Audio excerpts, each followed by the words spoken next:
ketika Kongres Zionis itu mereka mengatakan kami mau punya tanah, yaitu adalah tanah yang dijanjikan oleh Tuhan bagi kami. Ironis memang, mereka disuruh masuk, mereka nggak mau.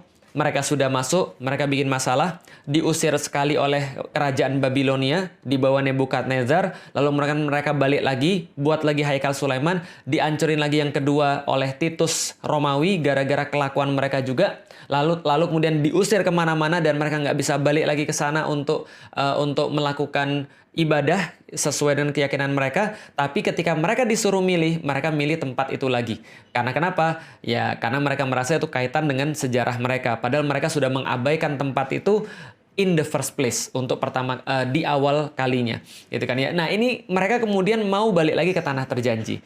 Mereka bilang balik ke tanah Zion, balik ke tanah terjanji mereka, yaitu adalah tanah yang disebut dengan tanah Palestina. Pertanyaannya, siapa penguasa tanah Palestina pada saat itu?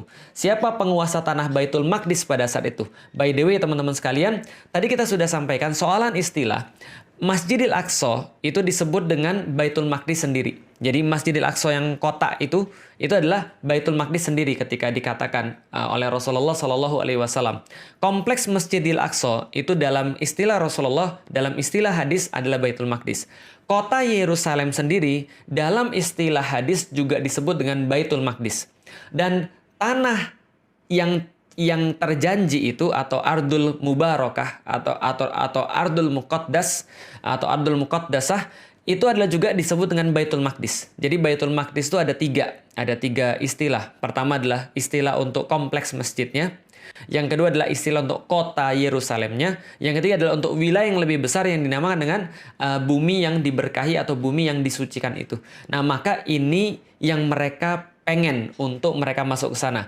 Siapa yang saat itu memiliki Baitul Maqdis atau tanah yang terjanji yang menurut orang Yahudi pengen mereka jadikan sebagai the Jewish state itu, yang memiliki adalah orang Muslim yang pada saat itu bersatu dalam satu kepemimpinan besar yang dinamakan dengan Khilafah Utsmani. Nah, pemimpin Khilafah Utsmani pada saat itu namanya adalah Abdul Hamid II. Maka datanglah orang-orang Zionis kepada Abdul Hamid II untuk meminta izin.